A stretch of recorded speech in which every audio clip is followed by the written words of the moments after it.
Do you ever wonder if there's a secret formula that can turbocharge your fitness journey? Well, today we're diving deep into the muscle building mysteries that might just give you the edge. We'll debunk some myths, tackle the topic of creatine, and even explore the fascinating world of protein farts. Get ready to fuel your curiosity and your gains because this episode is your backstage pass to unlocking the keys to better fitness results.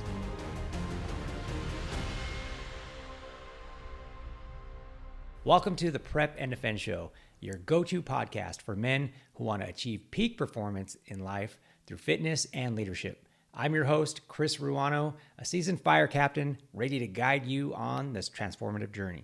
Hey folks, ever wondered about the origin of the word protein? No? Just me? All right. Well, it derives from the Greek word proteos, signifying of prime importance or leading the way. This historical connection underscores the pivotal role of protein in our lives, and it sets the stage for our exploration of this essential nutrient. Building muscle isn't just about pumping iron, it's about fueling your body with the right nutrients, starting with protein. But not all protein sources are created equal. Today, we'll guide you through the protein jungle and help you make the best choices for maximum muscle growth. If you're in the market for high-quality protein that your body can make the most of, look no further than real meat. Animal-based proteins, which you'll find in meat, poultry, fish, and dairy, are the undisputed champions of the protein world. They deliver all 9 essential amino acids to your body, and that's what it's craving for muscle growth and repair, providing a one-stop shop for your fitness goals. But what about plant-based protein? Well, they're missing a few key amino acids, and while they do provide some protein, it's distributed across different sources, which could require you to consume larger quantities of vegan sources of protein to match the muscle building potential of animal proteins. So we'll explore this plant versus animal protein debate more in depth in a little bit. Like I said, there are 9 essential amino acids, which of course are the building blocks of protein. As far as muscle growth and repair, leucine takes the lead. Leucine is a super important amino acid, and it acts as a signal for your muscles, telling them it's time to repair and grow. Animal proteins, especially whey, casein, and meat in general, are loaded with leucine. Plant-based proteins do contain some leucine, but it's often at lower levels, even trace amounts, especially when you compare it to animal sources. So in the leucine game, animal proteins win. How about digestibility and bioavailability? Animal proteins take the lead here too. They're easy for our bodies to break down and absorb efficiently, meaning more of the protein you eat goes towards muscle growth and other bodily functions. On the flip side, some plant proteins have compounds that can slow down protein absorption. Fiber, found in many plant-based sources, can also affect how much amino acids reach your muscles. Animal proteins are known for their high bioavailability, meaning that our bodies can easily absorb and use the nutrients they contain, which is excellent for muscle protein synthesis and recovery. Once again, animal proteins come out on top in terms of being bioavailable and being digestible. Animal-based protein sources come with another bonus. They're often rich in essential nutrients like vitamin B12, iron, zinc, and omega-3 fatty acids, all of which support overall health, including muscle health. While plant-based proteins offer various nutrients, they might not provide the same variety and quantity of essential vitamins and minerals found in animal products. And also, some plant compounds can interfere with nutrient absorption, like I mentioned, which makes it challenging for your body to digest the protein. Oxalates and phthalates, these are compounds that are found in certain plant foods like spinach, grains, legumes, and seeds, and they can hinder the absorption of important minerals like calcium and iron, and can also grab vital minerals in your gut. So what's the bottom line for muscle growth? From a scientific standpoint, animal protein sources are hands down the best choice. Their complete amino acid profiles, high leucine content, ease of digestion, and nutrient density makes them the top choice for maximizing muscle growth and recovery. The best and highest quality animal protein sources include grass-fed and grass-finished beef, soy-free chicken, eggs, raw dairy, low mercury fish like cod, and also shellfish like scallops and shrimp. Well, I brought it up. Now let's talk about another one of my favorite protein sources, dairy. And since we're on the subject of dairy, it makes me think breakfast. Let's chat about an interesting breakfast habit that can make a real difference, especially if you're someone who enjoys a sugary start to your day. You know how they always say breakfast is the most important meal of the day? Well, it turns out that what you eat for breakfast can be a game changer, especially when it comes to managing your blood sugar levels. Imagine this, a typical breakfast with sugary cereal or a stack of pancakes soaked in syrup. It might taste great, but it can send your blood sugar levels on a wild ride. The sugar rush triggers your body to release insulin to try to keep things in check. But here's the twist. If you kick off your morning with a bit of protein, it can actually help your body handle the sugar better. Because protein acts like a buffer, slowing down the sugar absorption process and preventing those crazy blood sugar spikes. Over time, this can boost your insulin sensitivity, which is not only good for managing blood sugar, but can also give your muscles a helping hand. Here's the connection to muscle growth. Better insulin sensitivity means your body becomes a pro at using carbs, which are like the fuel for your workouts. When you use carbs more efficiently, you're setting the stage for more effective muscle building and muscle recovery. So here's a little breakfast hack for you. Consider adding some protein-rich foods to your morning routine. I mean like real protein, not like a protein cookie or protein pancakes. I'm talking about real food like Greek yogurt, eggs, maybe a protein smoothie if you're running short on time. It'll not only make your breakfast more satisfying, but it'll also supercharge your long-term muscle gains. Okay, back to dairy. Dairy products can be a valuable source of protein for muscle growth and recovery, thanks to their protein content, amino acid profile, and essential nutrients. Raw dairy is beginning to gain notoriety as a new choice, but I've been consuming raw dairy for years on the down low.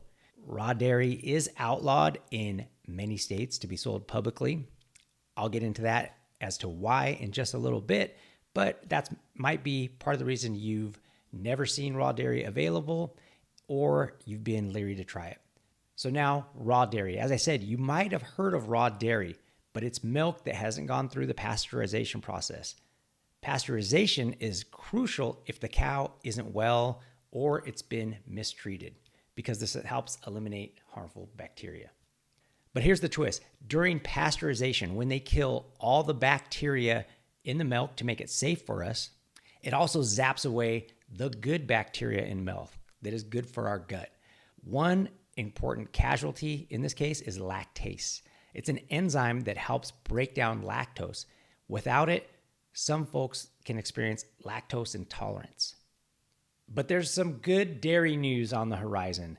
More and more farms are raising their cows the right way, letting them graze on natural grass and avoiding harmful additives. When cows are treated nicely and their milk is harvested carefully, there's really no need for pasteurization. Raw milk is like a superfood. It can be a game changer for those who struggle, even with lactose intolerance. The natural lactase enzymes in raw dairy do make digesting lactose a breeze for many people that would otherwise be lactose intolerant. Dairy protein comes in two main types, casein and whey. Whey protein is quickly absorbed and is great for stimulating muscle protein synthesis, muscle growth, and casein is slower to digest, so it provides sustained release of amino acids over time, which is beneficial for muscle recovery and muscle growth throughout the day and even when you sleep. Casein protein is often referred to as an anti-catabolic protein because it helps prevent muscle breakdown, making it a great choice, as I said, for muscle recovery, those periods of fasting, such as overnight or intermittent fasting. And I'll be sharing a bit more about why a little bit later on this episode. Now, I know you've been thinking about it since I said the word protein, so let's discuss protein powder. While animal foods are preferred, a protein shake, it can be a good option if you don't have meat around and you want to get your protein intake up for the day. Animal-based protein powders like whey and casein provide a complete protein source. It provides all the essential amino acids, rapid absorption, and it's highly bioavailable, which makes it a great post-workout or recovery food. How about vegan protein powders? Vegan protein powders, they don't provide all the essential amino acids on their own, and they can have issues like heavy metal contamination, or a lot of times you can have digestive discomfort for some. So do your research, find trusted products, whether they're vegan or they're animal-based. And if you opt for a protein shake, consider 100% grass-fed whey protein isolate. That's going to be top quality. It's packed with protein, rapidly digested, and low in lactose. It's also rich in branched-chain amino acids like leucine, essential for muscle recovery and growth. Quality matters when you're looking for a worthy protein powder. So ensure your choice is free from heavy metals, pesticides, and bacteria. Remember, balance is key, and protein shake calories can add up quickly, potentially leading to weight gain if you're not careful and if that's not your goal. So don't rely solely on protein powder or protein snacks for your protein needs. Incorporate whole foods into your diet for a well-rounded nutrition plan. When it comes to finding protein in our foods, I'm sure a bunch of us can remember times when we're just trying to scrounge and find foods that contain protein, even if they're not healthy. I mean, I can remember reading the back of labels and even choosing a Reese's peanut butter cup as a candy as opposed to other candies because of the minuscule grams of protein that were in there. So be careful when you are even looking for protein bars, because many times a lot of marketed protein bars, they capitalize on the fact that you're looking for protein, and they can typically be 20 grams of protein just sitting in a sugary bar filled with crap. I'm always going to recommend incorporating whole foods into your diet for that well-rounded nutrition plan. Speaking of planning, now it's time for us to answer the question, when is the best time to eat protein? Let's kick things off by covering pre-workout protein intake. So the practice of pre-workout protein intake has gained significant attention in recent years, and for good reason. So here's some key points to consider. First up, we have amino acid availability. So consuming protein before a workout ensures that those essential building blocks of proteins, the amino acids, are readily available in your bloodstream as you hit the gym. Why is this important? Well, it can help prevent muscle breakdown during exercise. Protein isn't just about muscle building, it can also serve as an energy source. While carbohydrates are the number one primary energy source, fats can be number two, protein can step in as an energy source, especially during prolonged or extremely intense workouts. So to spare muscle and to spare protein, some studies suggest that having a dose of protein before a workout can actually prime your muscles for protein synthesis during the post-exercise recovery period. So it's like setting the stage for your muscles to grow and to adapt after the workout. So where can you find some pre-workout protein sources? Well, it's those protein sources that I've already hit earlier, and it can be protein shakes, high-quality meats, poultry, fish, eggs, dairy products, preferably raw dairy. Now, these options can provide amino acids and energy to boost your body's needs to excel during your workout and provide protein for the recovery and muscle building following the training. Now that we've covered pre-workout protein, let's move on to the equally vital post-workout protein intake. After all, what we do after our workout is just as important, if not more important. Here's why. After a workout, especially if you've been doing resistance strength training, your muscles become highly sensitive to the effects of protein and nutrients. This heightened sensitivity can last for several hours, making it the perfect time to supply your body with protein. Consuming protein post-workout provides your body with the essential amino acids it needs to repair damaged muscle tissue, support muscle growth, and make those physiological adaptations that we're looking for. The process is fundamental for adapting to training and getting stronger, but it's not just protein. Post-workout nutrition should include some carbohydrates to replenish the muscle glycogen stores that we use during the workout, and combining protein and carbohydrates can supercharge our recovery. It's all about preserving and promoting muscle growth, right? So where can we find these post-workout protein sources? Well, of course, meat and eggs are a great option, but don't sleep on dairy, right? Because remember we talked about casein. Casein is the protein that's found in milk and dairy products that we talked about earlier. And casein is a good choice for after workout because of its unique properties of prolonged release over time. So go for cottage cheese, eggs, or my favorite is probably Greek yogurt with some fruit. Casein digests slowly and it makes a gel in the stomach that releases amino acids gradually into the bloodstream. Also, casein is anti-catabolic, as we mentioned before, which helps prevent muscle breakdown and it supports muscle repair and growth for several hours. Also, casein a lot of times is a bit filling in nature, so it can help with your appetite control. Some people even combine casein with whey protein for a balanced approach or on our post-workout nutrition. Also, its filling nature, it can help with appetite control. And some people even combine casein with whey protein for a balanced approach to post-workout nutrition. So go ahead and eat some foods with casein and whey.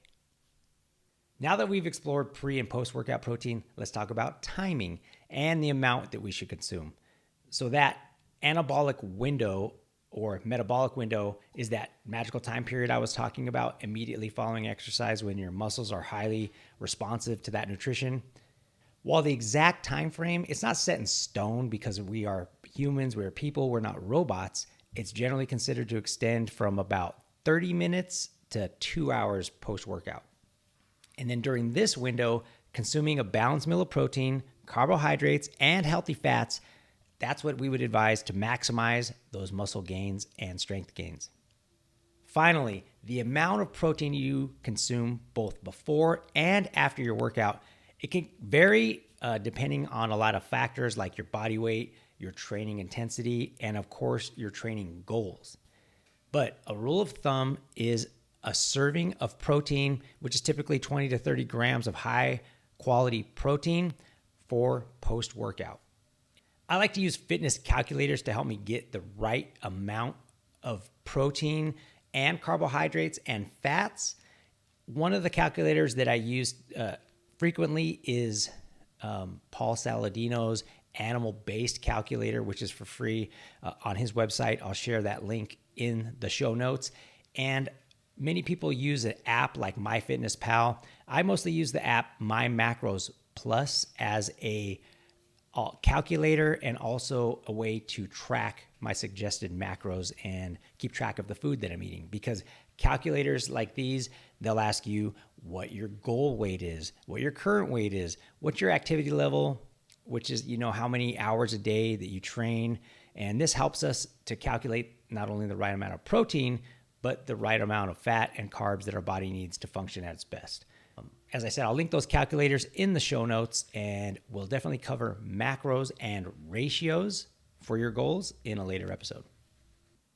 Optimizing protein timing, especially around our workouts, now that can be a game changer when it comes to maximizing muscle protein synthesis, growing muscle recovery, and those adaptations to our training stimulus that we're looking for.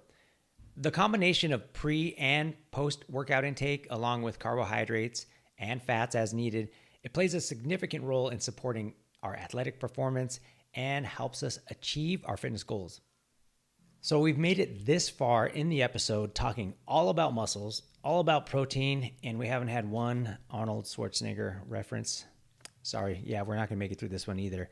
I grew up in the 90s and the 80s, saw tons of Arnold Schwarzenegger, so you're going to get my best Arnold Schwarzenegger impression for this next quote. Let me know how I do.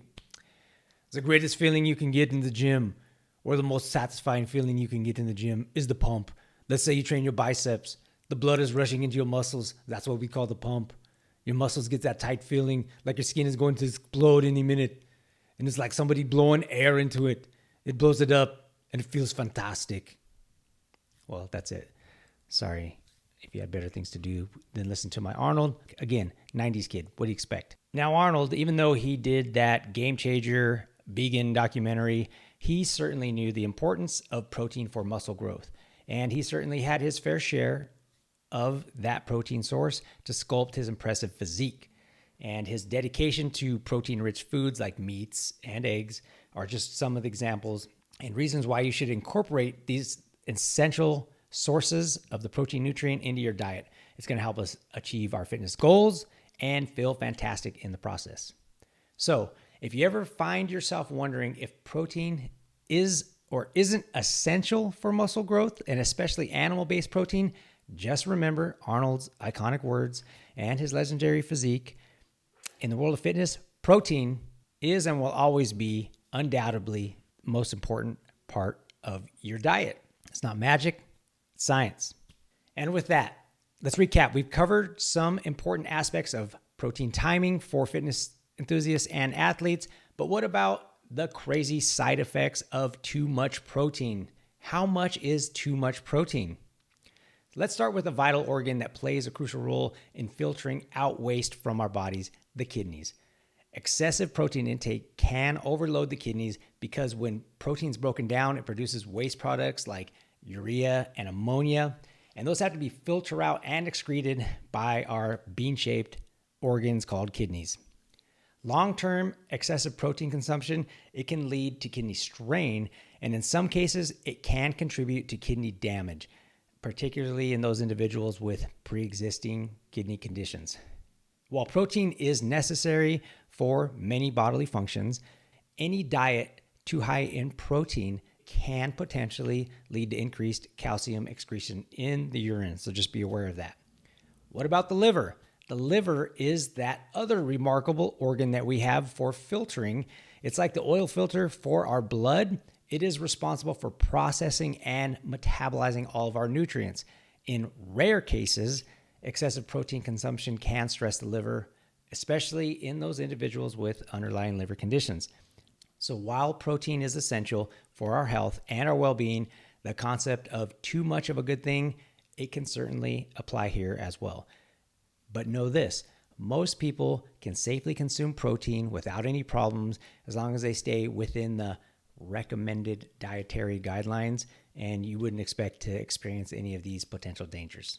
We've talked about what could happen if you have too much protein, but here's the flip side of the coin. Just like too much of anything can be a problem, insufficient protein in our diets, it can also have some major consequences, especially if we're hitting the gym hard. So let's dive into what happens when we don't get enough protein. Number one, muscle loss. Your muscles are in a constant state of turnover, and when you don't provide your body with an adequate amount of protein, it's going to start breaking down muscle tissue to meet those protein needs. And this can result in muscle loss, making it harder for us to achieve our fitness goals and to maintain those hard-earned gains that we're looking for. 2, slower recovery. So you know the feeling after a tough workout when you're sore, but it feels good and you're proud of yourself. Well, your muscles need protein to repair and to grow stronger during that time. But when you're running low on protein, that recovery process, it slows down. And our muscles might throw a little tantrum in the form of extra soreness, delayed onset muscle soreness or DOMS. And our performance in future workouts, it could take a hit as well. 3, reduced metabolism. Here's the deal with muscle tissue. It's like the Ferrari of our metabolism. It burns more calories at rest compared to fat tissue. But when we lose muscle because we're not getting enough protein, it's like trading in our Ferrari for a tricycle. Our metabolism slows down, which can make it easier to put on some unwanted pounds and make it even harder to shed those unwanted pounds. 4, a weakened immune system. Protein isn't just about building muscles, it's a superhero when it comes to our immune system as well. It's like the shield and sword that protect our body from illness and infections. But when we don't get enough protein, our immune system can feel a bit naked and vulnerable, so you might find yourself getting sick more often if you're not getting enough protein. Number 5, fatigue and weakness. Protein isn't just for building huge muscles, bulging biceps. It's also an energy source. It's like the fuel that keeps our engine running. And when we're skimping on protein, we might experience more fatigue, weakness, and just a general lack of pep in our step. So staying active and motivated, that's going to be a challenge when we don't get enough protein. So whether you're on a quest to build strength, build performance, or just bulging biceps, or you just want to stay healthy, remember, don't underestimate the importance of getting enough protein in our diet. It's not just about looking good at the beach. It's about feeling good, performing at our best in all aspects of our life. Let's hit some protein myths that can actually be hurting our gains. Myth: more protein means more muscle. Wrong. Fact: while protein is essential for muscle growth, the more is better mentality. It doesn't always hold true. And as we just discussed, way too much protein can be harmful. Our protein needs depend on various factors. For recreational athletes like ourselves, we should be aiming for 1 gram of protein per pound of body weight. It's that simple. Quality matters too. High quality proteins like those in eggs, milk, and beef are going to be the best. Myth: whole egg versus egg whites versus raw eggs versus cooked eggs, they're all the same. Here's the fact. Eggs are a great protein source. 1 large egg, it has about 6 grams of protein. Of course, most of the protein is found in egg whites, as you must have heard that egg whites are a great source for protein, but over 40%, almost half the protein in the egg is found in the yolk.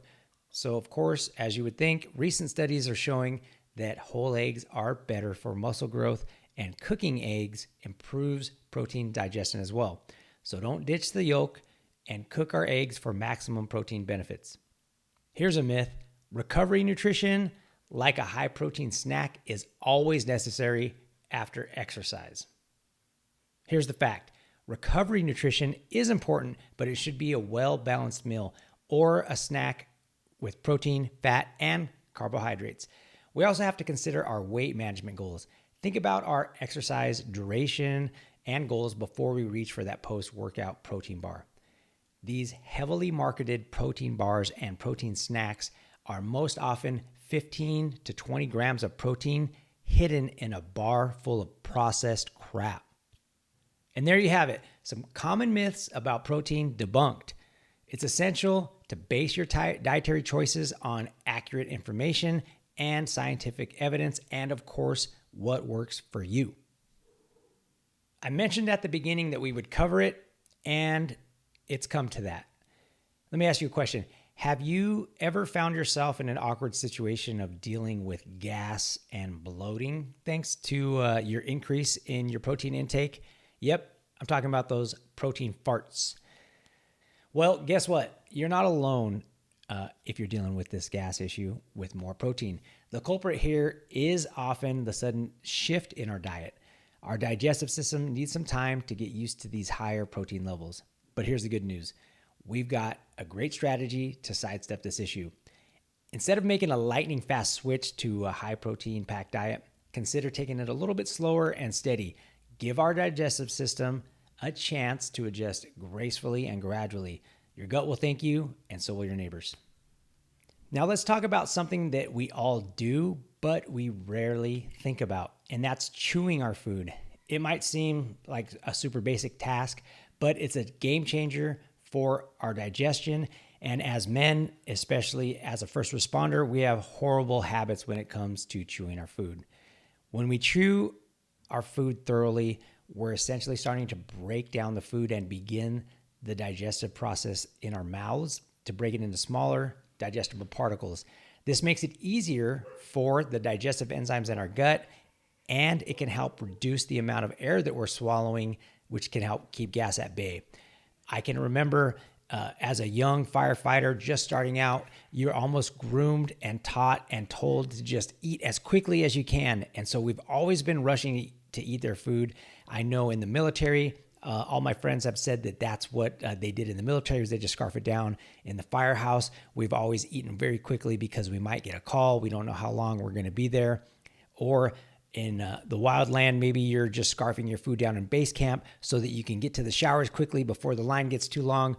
But bottom line, we eat way too fast, and that is a problem for us on digesting our food. So consider it. Take your time, chew your food when possible. It's going to help with that digestion as well. Here's another digestive tip. Have you ever thought about adding some apple cider vinegar to your daily routine? Well, it's more than just a condiment or barbecue sauce if you're in the Carolinas, but apple cider vinegar, it has acetic acid, and that can give our stomach's hydrochloric acid a little boost. And why does this matter? Well, it's because hydrochloric acid, it's like the superhero of protein digestion, and a simple shot of diluted apple cider vinegar before a protein-packed meal, it could just be the secret sauce for a smoother digestion option for your protein. And it's an easy trick, and you might want to try it sometime. Creatine, or creatine monohydrate as the supplement form is called, it's a popular and widely used dietary supplement, especially in the fitness and sports nutrition world. As we are well aware, it is the most highly researched supplement that there ever has been. So just because it's researched, that doesn't mean that you have to take it, but we're going to get into some of the ins and outs of creatine so you can make that choice. Did you know creatine, it's actually a natural compound that it's found in certain foods, especially red meat and fish. Creatine, it's stored in the muscles, and it plays a crucial role in the production of ATP, adenosine triphosphate. And that is the molecule that provides our energy for various cellular functions, especially muscle contractions during exercise. Let's get into some basics of creatine. As I said, creatine is a natural occurring compound. It's actually produced in our bodies, and it's primarily located in our muscle cells. It plays a vital role in the energy metabolism of our cells, and our bodies can actually produce about 1 gram of creatine a day for our body to use for muscle contraction. So to boost our creatine levels, we may want to turn to some other dietary sources, natural dietary sources, and if that's not enough, then you could turn to a supplement. But even through natural dietary sources, through red meat and fish primarily, we can easily double the amount of creatine that's available for our bodies to do work. Let's talk a bit about the science behind creatine's impact on exercise performance and muscle growth. As we know, creatine's the superstar, right, in the world of sports and fitness, and here's why. ATP regeneration. Creatine, its primary role in the body is to aid the regeneration of ATP. And ATP is that primary energy currency for our cells, and it's crucial for our bodies during high intensity exercise, short duration activities like weightlifting or sprinting. Creatine monohydrate is the most common, well-researched form of creatine used in supplements. And this consists of creatine bound to a molecule of water, making it monohydrate. And it's this combination that you find in supplements. It's very stable, and it also is very easily absorbed by the body, making it bioavailable. Athletes and people looking to enhance their physical performance, they'll often use creatine monohydrate supplements. Creatine supplementation can increase the body's creatine phosphate stores, which leads to improved energy availability during short bursts of intense exercise.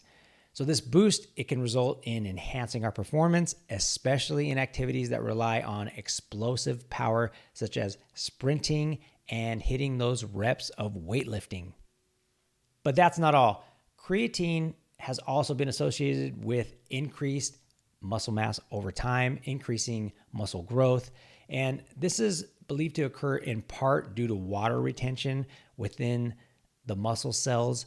The fact that it is creatine monohydrate and it attaches to water molecules, it allows more water to be retained by our muscle cells. And so in some regard, people believe that the larger appearance of your muscles is, some of that is water weight, but there is no doubt that creatine supplementation will increase the amount of ATP available, which allows you to get harder contractions, which puts more demand on the muscles, which triggers your muscles to grow and put on more muscle. So if you're not looking to supplement your creatine and you want to just get more creatine in your diet through whole and natural food sources of creatine, where can you find it? Well, I said it's in red meat and it's in fish, in particular beef, pork, salmon. Those are some of the richest dietary sources of creatine. And it's essential to note that the amounts of creatine that are in these, it can vary based on factors like the cut of meat and the cooking methods. For example, beef cuts like sirloin or ribeye, they're typically higher in creatine than leaner cuts of meat. And cooking meat doesn't significantly affect creatine's, the content of creatine in the food, so you can enjoy creatine-rich dishes like grilled steak without having any worries. And then fish, especially salmon and herring, which is the highest source of creatine found in food. Those are excellent sources of creatine. In a 3 to 4 ounce piece of salmon, you can find almost a gram of creatine. So as I said, our body produces 1 gram, and you can double that by taking in whole foods such as fish and red meats. So this makes it a great option and a choice for anybody looking to increase their dietary creatine intake. Incorporating creatine-rich foods into our diet, it's a natural way to support muscle health and energy metabolism. But keep in mind that these whole foods do contain creatine, but if the levels aren't as high or as concentrated as you want, you're going to have to turn to supplements. Well, there you have it.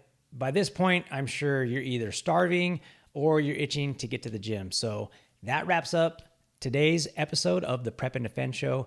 We have covered a lot of ground, from the best types of protein for muscle growth to timing our protein intake. We talked about optimal results, and we've even explored the fascinating world of creatine and how to find it in our food. But remember, protein, even though it's a critical component of a balanced diet, whether you're an athlete or somebody to improve your overall health, it's not just about muscle growth. Protein supports all the essential functions in our body, from immune function to enzyme production. And when it comes to muscle growth and recovery, quality protein sources like animal products and whole foods should be your go-to top-tier choices for protein sources. Thanks for joining us today. If you enjoyed this episode, please subscribe to this channel. Please subscribe to this podcast. I would love it if you would share it with a friend if you enjoyed it. I thank you for joining me. And if you would like to work with me more in the future for more either coaching or consulting, just book a call with me. I'm happy to help you out. And remember, when it comes to protein, it's not just about the quantity, but it's about the quality and the timing that matters. So make informed choices, stay active, and keep pursuing your fitness and wellness goals. Until next time, this is Chris Ruano signing off. Be humble, stay hungry, and do the hard work. I'll see you on the next episode.